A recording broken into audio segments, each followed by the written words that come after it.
Earlier this week, there was a report out of Washington, D.C. saying that the United States was willing to accept a low level of Iran nuclear enrichment. This was a problem for Israel, but the White House quickly corrected itself. What is the truth? Meanwhile, international media outlets are perpetuating Hamas lies about IDF activity at the aid distribution points in Gaza. Coming up next.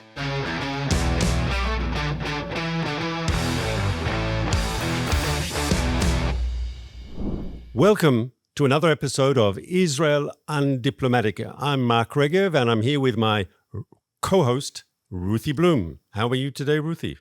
I'm fine, or as they say, other than that, Mrs. Lincoln, how did you like the play? I think what we have to do is now talk about the clock ticking before Israel has to act on the Iranian nuclear facilities. It became a lot more complicated this week.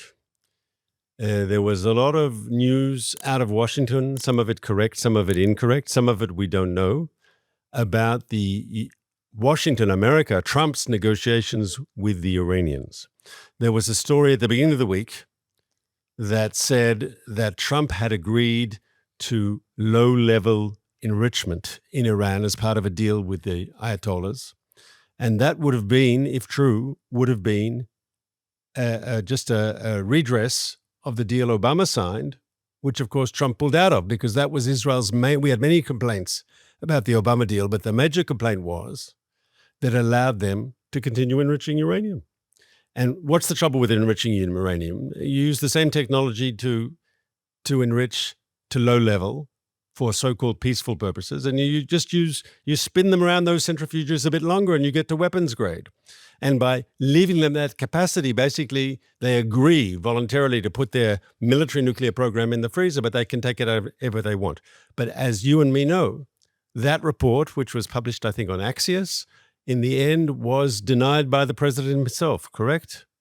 That's correct. But in the words of Abe Greenwald on the Commentary Magazine podcast, I'm plugging it as my brother tends to plug our podcast on his dime. In the words of Abe Greenwald, it's worse than that. It's worse than that because according to reports from the International Atomic Agency, Energy Agency, Iran already has enough enriched uranium for 10 nuclear bombs. So it's not just that we're talking about some hypothetical and it will happen. It's really, I know we've been saying this for years, any day now, any minute now, but apparently it really is any minute now. And as we've said before, it's the time to act is when Iran is vulnerable. And Iran is vulnerable because not only did Israel take out its air defenses in October, but its economy is terrible. And unlike when Biden was president and there was lots of money flowing into its coffers, its economy is tanking and its air defenses are weakened. So now is the time. But it is also true that President Trump said so right out to a group of reporters that he had asked Netanyahu, Prime Minister Netanyahu of Israel, not to make any military moves on Iran at this moment. Now we'll see. Are we getting closer? The threats out of Washington, out of the administration, are resuming. We saw that Caroline Levitt said so in her briefing to reporters.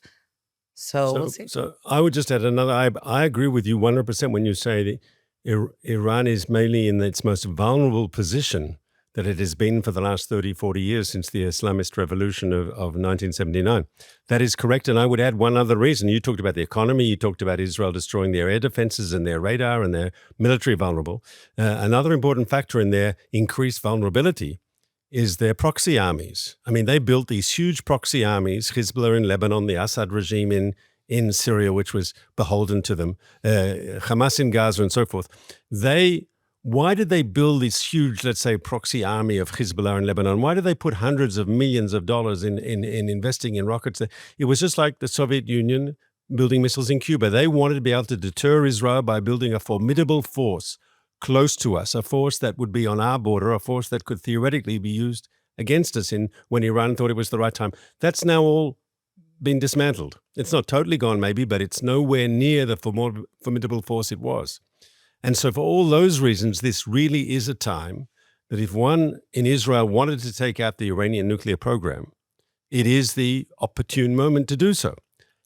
Having said that, and you've put the finger right on the right point, I think, here, if the president has publicly asked Israel not to do it at this moment, can we really go against the wishes of the United States of America, especially against this president who's by all accounts, a very pro-Israel president? And I think that's the dilemma that Israel faces. Much will depend what sort of deal is being negotiated, what is on the table. The president said publicly this business about enrichment is not true. This business about allowing them low-level enrichment is not true. I'm sure that eased a lot of concerns that there were in Israel. But at the same time, there's talk. I'm not saying it's true. There's talk that the Americans are going for some sort of temporary deal, a deal which doesn't give a full solution, but gives some sort of temporary solution, a timeout, and that will allow the Iranians temporarily to continue low-level enrichment. That can't make any people happy in Israel, especially if it ties our hands to use the Israeli military. Yeah, well, I'll tell you, it's interesting because Mark Levin, this week on his show Life, Liberty, and Levin, he gave a monologue that was about Iran attacking the elements in the Trump administration, the isolationist elements within the Trump administration. And he reminded us that there were just those same isolationists before Pearl Harbor was attacked. And this idea that somehow you wait and somehow other people are dragging you into wars that are unnecessary, it's a lie. Israel isn't dragging America into any wars. By the way, Trump did say that. He'd said that a while back. Nobody's dragging me into anything. The thing is that this is a powerful part of the Trump administration. There's another part that has a whole different view of it. And so there is a fight going on inside there. And I'm praying that what I would call the good guys win in that argument, because if they think this doesn't affect them, they're crazy. Okay, because Iran also has ballistic missiles with the long-range ballistic missiles that could reach the United States. I don't know what they're thinking and why they think this is Israel's problem. And I am also very annoyed, may I say, with the Abraham Accords countries and Saudi Arabia, all of which are anti-Iran. Part of the reason for the Abraham Accords in the first place was an axis to prevent Iran from, not just from going nuclear, but from being the hegemon in the region. And suddenly, and they need Israel to beat Hamas, Hezbollah, all of those Iranian proxies. But in public, all they do is say, no, we need a Palestinian state and we need, and don't attack Iran. And it really is pissing me off. So there's always been this dissonance between their public messages and what they say when the doors are closed and they're meeting with American officials or Israeli officials. If you ask these countries privately, if the Iranians don't, of course they prefer a deal. And like Trump says he prefers a deal. But if those countries know that Iran's about to proliferate and there isn't a diplomatic option, they might not shout it from the rooftops, but I'm not sure they're against a military strike. I remember how in the first decade, during the Obama years, when Netanyahu went to speak at the Congress against the deal, he got messages from certain Arab countries in the area saying, you're not just speaking for Israel, you're speaking against us. Yes, they were against the bad deal at the time. Now, Trump says, and I'm going to be difficult with you, I'm going to ask you a direct question. Trump says we don't have to worry because he won't agree to any enrichment. Do you trust him, Ruthie? Listen, if I trust him to say that, what I don't trust him about is that sentence about a good deal. There is no such thing as a good deal. And when those Abraham Accords countries before, which you mentioned, when Netanyahu spoke before the Congress against Obama's deal, it wasn't that no deal is a good deal. It's not just Obama's deal. No, I say dictate, don't deal with regimes like that. Oh, I think Trump is wrong to think there is such thing as a good deal. He can say, okay, you guys, either we watch you blow up your own facilities and we monitor it, or we blow them up. Okay, no, this is not a deal. This is the greatest superpower in the world dictating to a crappy little regime of ayatollahs, of Islamists. I'm sorry, that this is not the way. And this is my problem in general. All of these negotiations with malign actors, you cannot negotiate with them. So when you say that, do I trust Trump? I don't trust the isolationists in his administration at all. I trust him to have good gut instincts, but every time the word deal and good are put together, it makes me nervous, including if Netanyahu says it. So I would say the following. The downside of what's going on now is that the president asked Israel not to act militarily.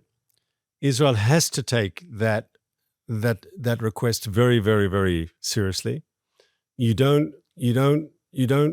must, in your calculations, put that at a very high level.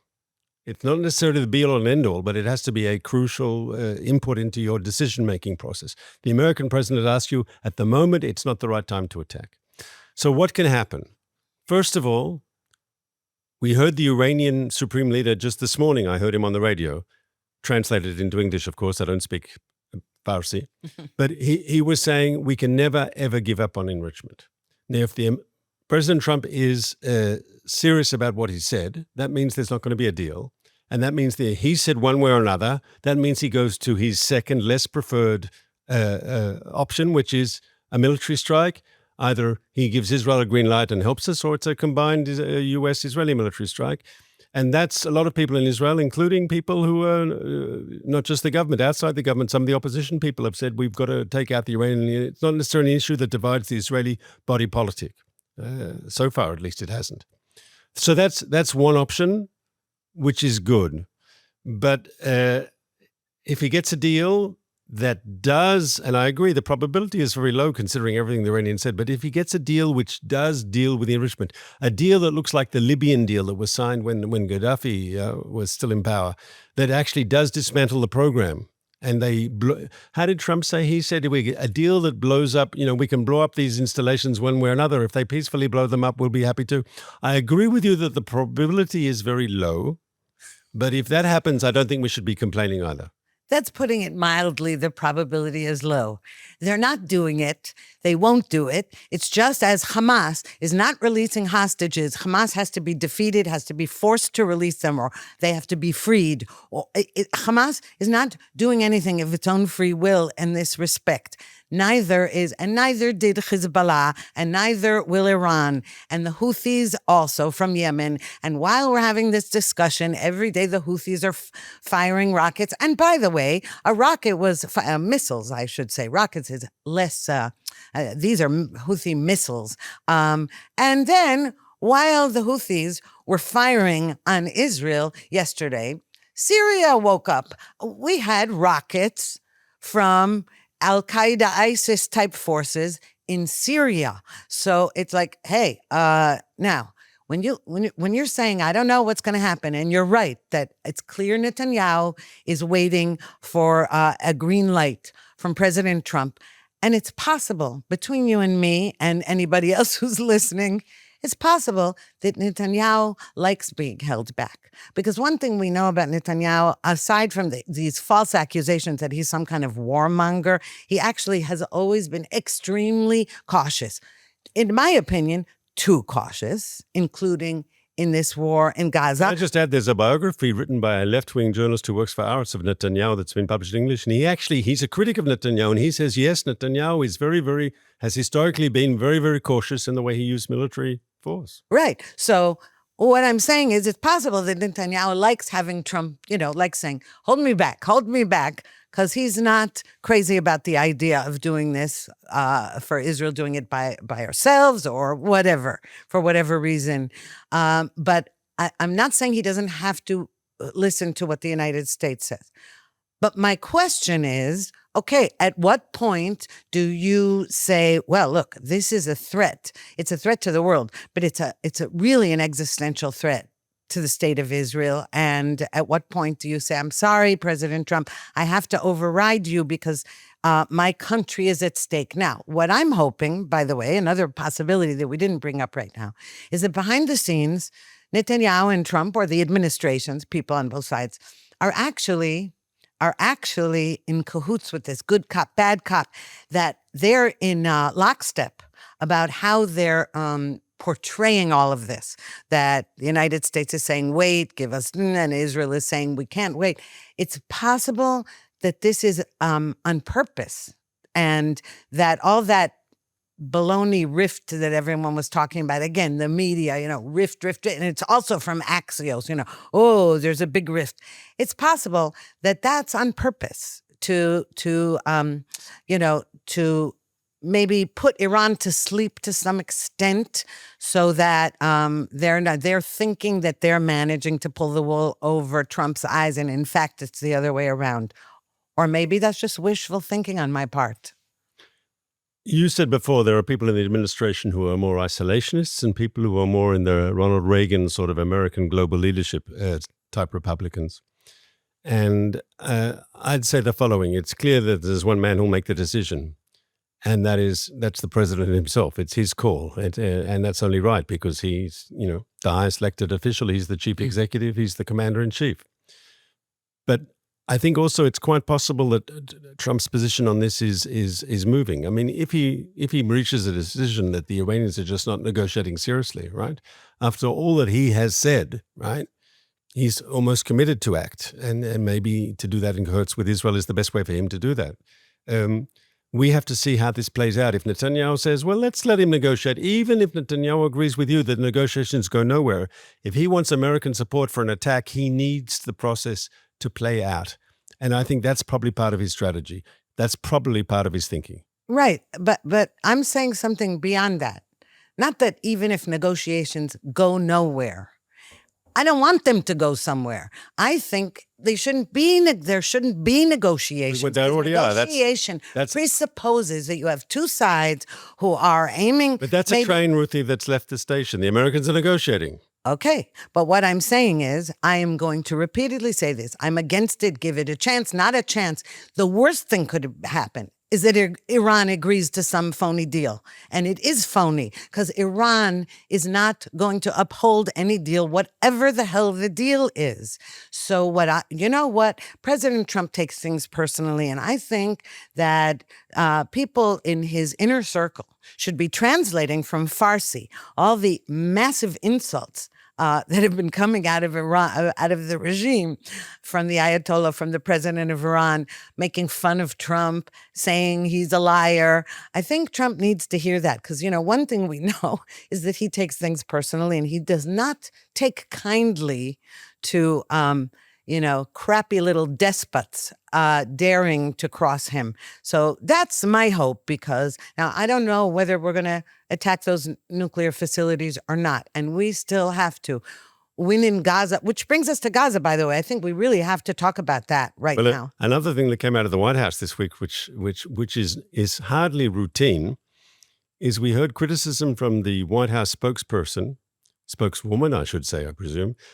She said very clearly, she criticized media outlets, naming some of them specifically, for parroting Hamas propaganda.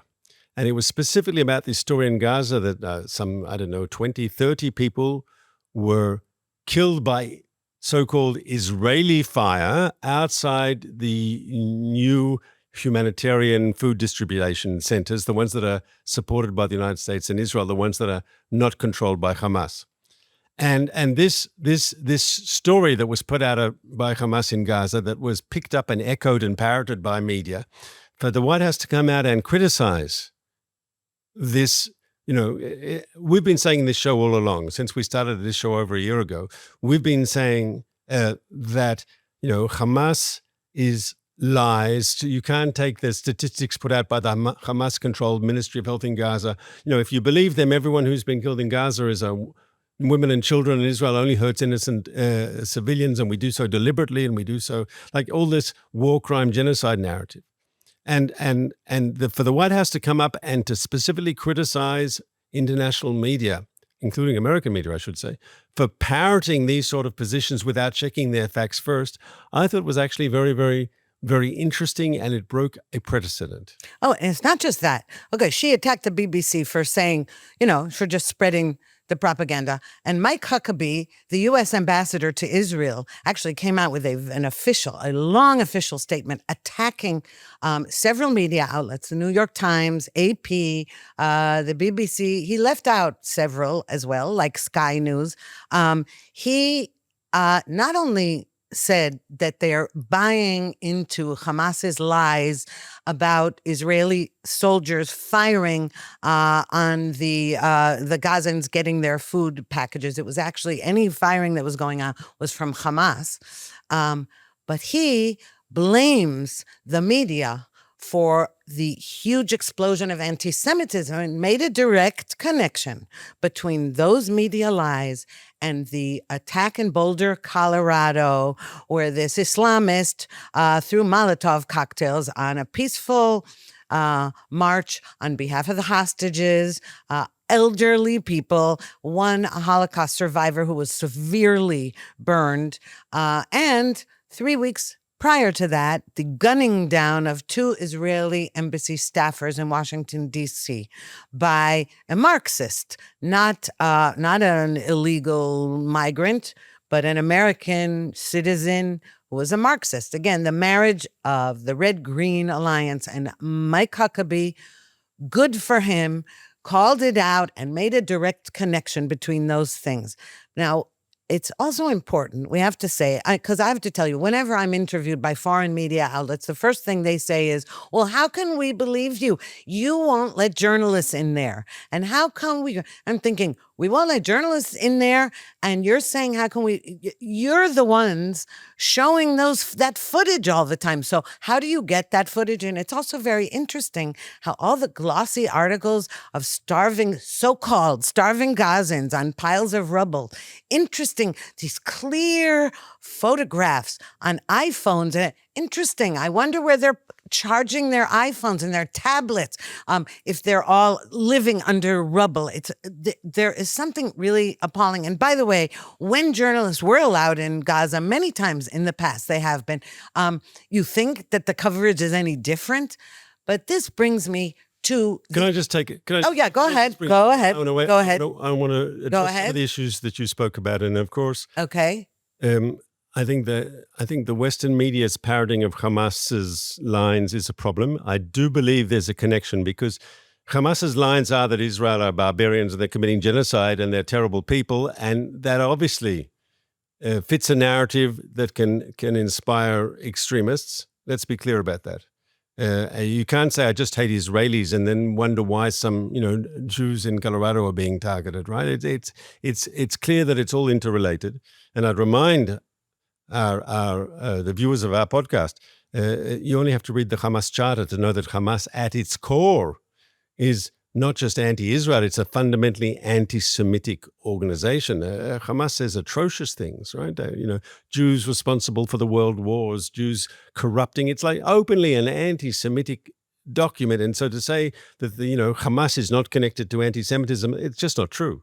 Hamas is an anti-Semitic organization, and it puts out anti-Semitic material. And all radical Islamists are anti-Semites, hate Jews, and they make no bones about it. Correct. And so therefore, I think it's incumbent upon everyone, when Hamas puts something out of Gaza, just some information, it has to be, logic would make it incumbent upon a press agency, can we verify this before running with it? And of course, unfortunately, That's not done. Of course, they rely on their local producers and Stringers in Gaza. But here there's a question that's never asked correctly, which is Hamas has been running Gaza for over a decade, I think a decade and a half, and even more. 2 decades. They came to power in 2007, and so it's close to 2 decades. Well, So 2 Israel left Gaza in 2005. Then Yes. there was an election in 2006. And Hamas took over in 2007. And Hamas is an authoritarian regime. It's also got a very radical ideology. You could even say it has totalitarian elements because it's totally encompassing, right? All the civilians who are working for press agencies, do you think they could have their jobs if Hamas didn't want them to have those jobs? In other words, they live in a coercive society. I would argue, let's say, a journalist from the New York Times who has a Chinese stringer, someone who helps him translate, he knows that Chinese person, yes, is limited because he lives in an authoritarian society, what he can and what he can't do, right? It's the same if you've got Western journalists in other authoritarian countries across the planet. They know that the local staff have limitations on what they can do. But somehow, in Gaza, local press people can put out whatever they want, or they're seen as Western-like journalists, but they're limited. Why is it that, I listen to these stringers on the different networks, on BBC, on NPR. I've never heard criticism of Hamas. It's always Israel's fault. And is this accidental? What's going on here? Of course it's not accidental. Finally, one last point, and then I'll let you say what you wanted to say before, and I rudely cut you off. You did. I want to say the following. This specific story from earlier this week about Israel shooting at people outside the aid centers. Israel wants these aid centers to work.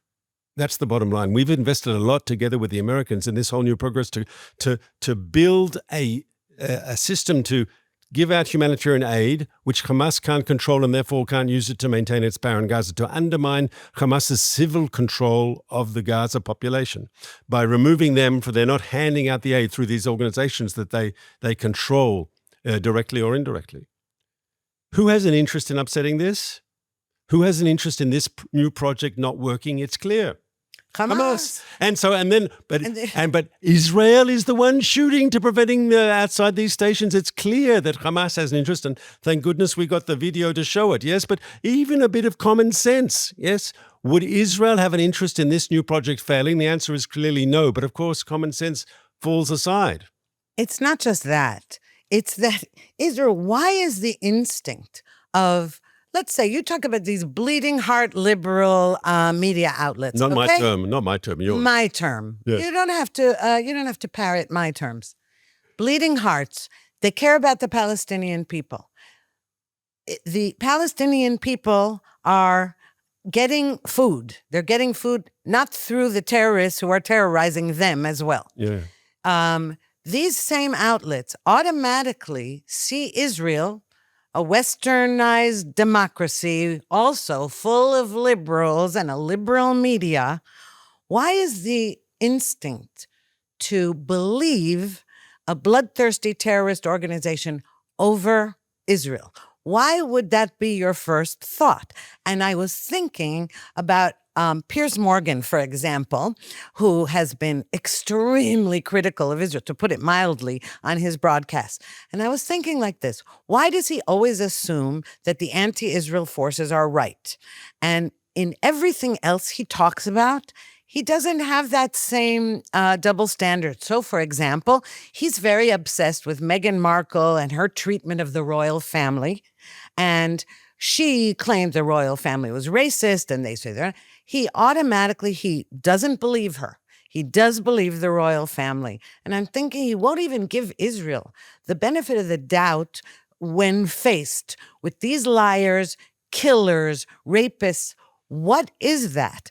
Well, I'm not going to accuse Piers Morgan of anti-Semitism because, I don't like to bandy around terms. For example, rape, it has no meaning. If everything is rape, nothing is rape. So I'm careful about that. But there is some screw loose with people who would prefer to believe bands of terrorists over rational people, even if they don't like Prime Minister Netanyahu or they don't like his policies. Don't you see a difference between the Sinwar brothers, thank God they're dead, and Prime Minister Netanyahu or the head of the army. It makes no sense, which is one of the reasons that the word anti-Semitism arises, because you say when there is no logic to your hating somebody for no reason, that's one of the answers. But I just would like to add one thing, and then I'll return the floor to you.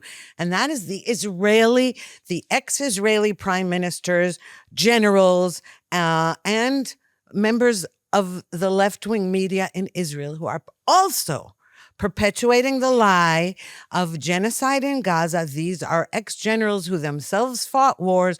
They know it's not true. They are feeding this disgusting lie.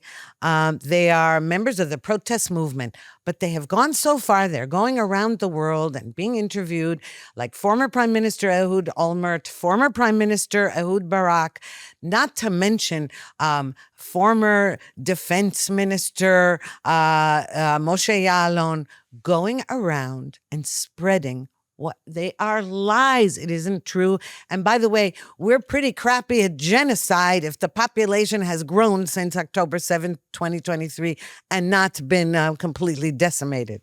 So first of all, I agree with that. I think the comments of those former Israeli officials and Israeli leaders, let's be frank, have hurt us internationally. I hear the way they've been echoed in the international media.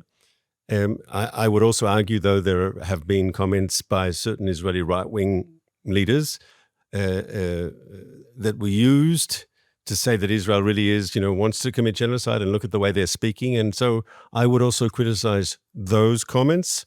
I think those sort of extremes on both sides. Most of Israel isn't there, right? Most of Israel is not on the far extreme left or on the far extreme right. Most Israelis are in a healthy, center left or center right position. That's what I believe. So I think we can also blame some of the statements that have come out of the far right, which have played into this genocidal narrative, which is, of course, totally false. It's fake news. On the other issue, which you raised about, what's going on with Gaza and the press, and you used Piers Morgan as an example. I remember in the first few weeks, maybe months of the war, he was very supportive. And there's been a deterioration in his position. And this is what a lot of people will tell you overseas. They'll say, well, Israel is right to respond, but we're going over the top and we're responding and we're being too harsh and so forth. That's the narrative. And they see all this stuff on their television screens and on their telephones, and they see the video coming in and so forth. And so there's been this slow but steady erosion in support for Israel. And I admit some of the pictures coming out of Gaza are very, very difficult. But I'll say something that I believe to be true. Let's say to win this war, Israel gets bad publicity abroad, okay? And let's say we lose Piers Morgan, who used to be more friendly.